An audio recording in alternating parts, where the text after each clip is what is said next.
Yo, what up? I pointed up, but it's down. Folk gods are dope people who did dope shit. I'm wondering if I should shoot the videos before I write the blog, because the videos so much more comes out. I got notes from the blog. Um, so this idea of folk gods being dope people who did dope shit. It's kind of hard to I think imagine what I'm talking about coming from the US or maybe anywhere outside of Taiwan. I'm sure there are other places, but in Taiwan, you have temples that have like gods on top of gods on top of gods, and you go to different temples and they have different gods, and it's a lot to take in. I looked it up the other day. I believed it to be true, but Taiwan has the most temples per capita. There's temples everywhere. There's a temple in my building. When I go downstairs and I go to the left, there's a temple, like small temples. But then on top of the, I think like 15,000 temples there are here, there's home altars that are like impressive. So a lot of temples here, a lot of different gods. And the reason I kind of realized this dope people who do dope stuff is when I was messing around with my little temple. I was trying to get a sense of why it was built and who started it. And when I did that, I learned about, and this is why there's so many different gods here, is that when families came over from the Fujian province of China, they would bring like maybe like a major god and a minor god with them for protection to get across the sea, for protection when they got here and they started working the land. And this is like we're talking about the 1600s and 1700s when this is happening. These people from the Fujian province coming over to Taiwan, and they would they'd have a small version. I don't know how big, but some small version, maybe some small version of their god. They bring it with them. They'd also bring ash from the incense of their mother temple with them to start not even a new temple, start a new altar. Like these guys would just be in a family altar.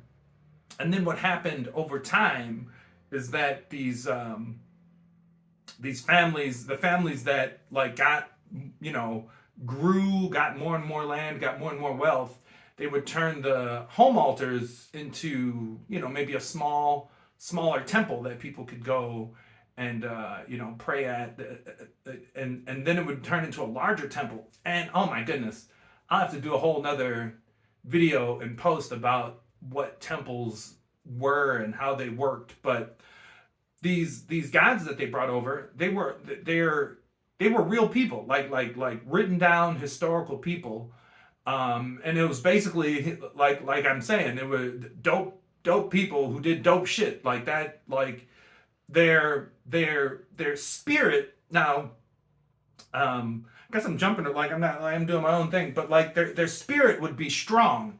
Like these dope people who did dope stuff, right? Like so people would after they passed away, people, the dope shit that they did while they were alive, people still wanted access to that, and they would make altars for these people, and ask for shit. And like when you think about it, there must have been hundreds, if not thousands, of these dope people. But the dope people, like their spirits who like actually delivered, like those would get more and a bigger following. And until like their spirit, went across the Taiwan Strait over to Taiwan into a home temple and then into a huge temple. So it's like all these temples are just filled with dope people whose spirit is strong. And I guess like I'm just gonna jump to the end here, and talk about spirit for a second, because obviously there's a view of spirit that doesn't really function inside of the laws of physics, right? Like people, whether you could look at spirit as ghosts or spirit as like these dope people when they passed, their soul or spirit is somehow outdoing things. That's obviously one way to look at it. But another way to look at it is like these dope people whose spirit was strong, it's like basically they'd have followers, and their followers would keep their spirit alive. Their followers would be the ones that make the altars that would help people when they came, and that's what made their spirit strong. Is that they did the shit they did when they were alive was so strong that like people worked to keep that alive. And I mentioned that because there was a temple that I was drawn to when I was running every day. There was this temple I was drawn to that had. I liked it because it had the Monkey King and the Monkey King in it, and I was like, I got the Monkey King tattooed on my back. I was really into the Monkey King, so the Monkey King was in this temple, and the Monkey King, it was like one of the things people wear when they do the temple celebrations, and they had like I think they had like a little Monkey King as well on a side altar. So I liked this temple. I'd go in there and I'd kind of pray. I didn't know what I was doing, but I was showing up like every day, every day, every day. And actually, like I mentioned this in the blog, there was a time where I was manic and I showed up and I decided to like get down into my underwear and pray. And I went like, and I'm praying like in my underwear. Like there's a thing you can kneel on them like down like that. And this dude was like, no, we don't do that here. I didn't get yelled at or anything. He was just like, no, we don't do that. And I didn't do that anymore after that. But before or after this, maybe after, maybe before, I met a guy who I was showing up every day, and he decided to start showing me all how to do the temple things. Where to go first, which way to walk, what order to do them in, kind of who the different people were. And I remember feeling really cool. Like there's this, he's Lao Huye, like tiger grandpa or something. This god, and the tiger god is always under the main god, but it's like to get there you gotta like walk around this like huge altar table with a bunch of like I never would have went back there as a foreigner on my own. I wouldn't have known to go back there. I would have felt uncomfortable going back there. But this guy showed me, oh, like yeah, you got to go back here. You go here. You go here, and that temple is like where I still have a ton to learn about temple shit. Like a ton. Like I feel like I know this much. But that guy got me real comfortable with temples and like showed me how temples work. And since then, like when I go to a temple, I'm like I feel comfortable. Like I feel comfortable grabbing the incense and finding out where to go and doing it all in the right order. That guy hooked me up. But that temple was a Qing Shui temple. The dope motherfucker who did dope shit. Did I not say his name? I was like, after all this talking, the Ching doesn't matter. Like the dope motherfucker who was like maybe he died in like 1000 something, and then became a god, and his spirit came all the way from China, the Taiwan Strait, to a small temple. Like now there's many temples for him. To this one temple I saw, and his spirit was there, and it's his spirit that kind of initiated me into temple culture, if that makes sense. Like, and you could look at spirit as being like spirit, or you can look at spirit as like practical, like his community, his people, like who have he's there, he's huge at that temple. Like his spirit initiated me into the Taiwan like kind of temple culture, because one of the guys that would be there every day was just real nice to me and showed me everything. So I got initiated by Qing Shui, by his temple, by his people, by his spirit. And again, like that's a dope motherfucker who did dope shit like in 1000 whatever. And his spirit is all the way into right now. I'm here. I am talking to you about him, right? And from the Christian point of view, like Jesus is basically like I would call Jesus not now, but Jesus was a dope dude who did dope shit, got a following, and was basically a folk god. Folk god just means you're smaller, really, right? Like then when you become big and a whole country is following you and everything, then you're proper religious God or whatever. But I guess people see Jesus as God. I don't know all that. I'm not Christian. I haven't spent a lot of time doing Christian stuff. But so he got me familiar with that temple. So then now my little temple I started messing with. The reason I felt comfortable as a foreigner, even trying to set up an abandoned temple, even though a lot of it I'm just mimicking, what I see in other temples. But I felt comfortable because of Qing Shui. Qing Shui like made me comfortable. And actually, I think I might have forgot to say this in the blog post. There's a bigger temple by my house I never went to. I went there, and it's a Qing Shui temple, like right by my house. I had no idea. And when I went there, there was a guy there, another guy. I like now thinking about it, another guy showed me around, showed me all the stuff, showed me how to like do the divination things. Yeah, it was real cool. So so Qing Shui, like his spirit all over.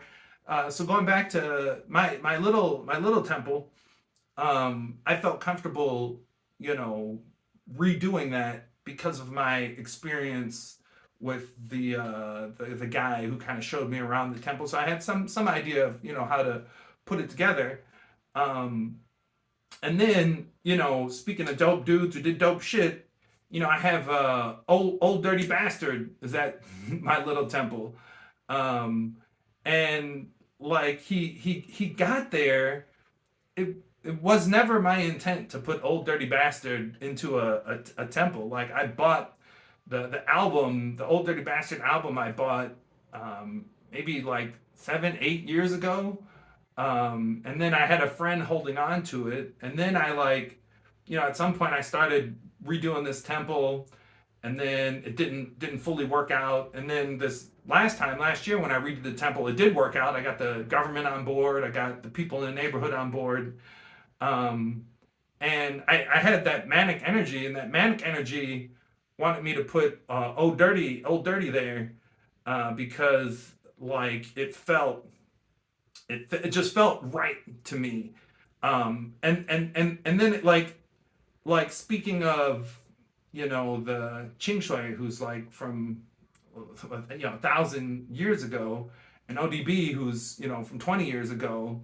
But ODB's spirit is strong. Like I feel like when I say it's his spirit, like I mean, like I'm not talking about it in the woo woo way. I mean like everything about how he was and how he impacted me made me want to put him there, because like ODB for me, like he had. I ended up having, getting diagnosed with bipolar when I was like 19 or 18 back in 1999. And, before that, I had the Old Dirty Bastard album, and I like with the ID, that's the one that I have at the temple. I cut that out and I put it on my ID for school. So my school ID had that. So I loved ODB because he was like crazy, and I was crazy, But then when I had a manic episode, I was even crazier, and it like that just made me like, oh, ODB is like this crazy dude. Like you get what I'm saying. You get what I'm saying. I just had a lot of love for ODB because he was because there was such, not that they were exactly alike, but there was like the crazy crossover was real. Like because he was uh, uh, uh, maybe diagnosed as being schizophrenic, and I see like I think schizophrenic is like one level above bipolar in different ways. They're different things. So that's why so ODB there is just kind of like representing the crazy energy that I did to even take the temple, the crazy energy of being crazy, and but like anyway, that's it. Like I hit all my points, but like my point with ODB is like he was a dope dude who did dope shit, and now he's like, oh, that's what I wanted to say. Like we use the word folk god, but in Chinese it's like it's spirit. Like we translate into English the word for spirit into God, but the spirit word gets used in different ways to do God or whatever. But like again, I see it as ODB's spirit there, but his spirit being like his living legacy alive now through me and through all the people that love him. Yeah, I guess that's the end of this video. Oh, we gotta pull a card today. I'm using the Rose. Can you see that? Will it focus? The Rose Oracle deck. This is very strong feminine energy. I figured I was talking about all these dudes, like I would get some feminine energy into this video.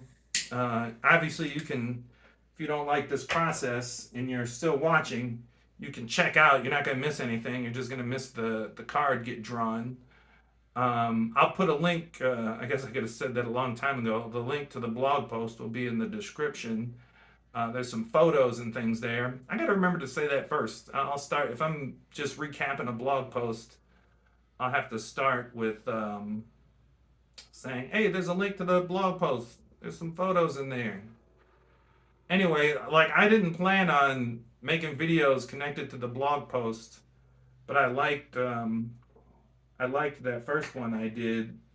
So I'll keep it up. And I think maybe I'll keep it to one blog post a day. I'm writing every day though, one blog post a week. So one of these videos a week.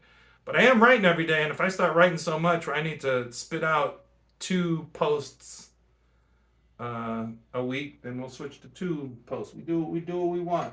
All right, let's shuffle this up. Let's see what we get. And again, like I should talk about divination every time I do this. Divination is again another way to commune with the spirits, but you don't have to look at it like spirits. You can look at it like communing with your subconscious mind. You know, these cards help you unlock different things in your mind when you have a question. So you know, I'm just pulling a card based on the vibe of the video. We'll take that one. All right, let's see what we got. Temple of the Rose. Temple of the Rose. And I'm not going to go to the book. Like ancient power, expression, activation, scarlet codes. I don't know what scarlet codes are, but it's funny that we were talking about temples this whole time and ancient power. And like ancient power, like that's what I'm like with Ching Shui. That's what I'm talking about. Is this, you know, I don't know if 1,000 years is ancient, but it's pretty long ago. But like this is literally that guy. He is alive today in me through his temple, like ancient power. So these temples represent ancient power. You go in there, and it's just a bunch of it's nothing. It's a bunch of stuff. Like it's just, you know, wood and paint and concrete and you know, like figures and everything. Like it's nothing. Like what breathes the power and the life into it is the community and the people that are around it. But then the community and people are around it, you know, based off of these you know, old dudes that did dope shit, dudes that did dope shit. And yeah, we'll leave it there, you know. And you know, like I ultimately am a dude that's trying to do dope shit, not necessarily to become a a folk god or whatever, but definitely to impact people, make life better for myself, make life better for others. All right, we'll leave it there. Peace.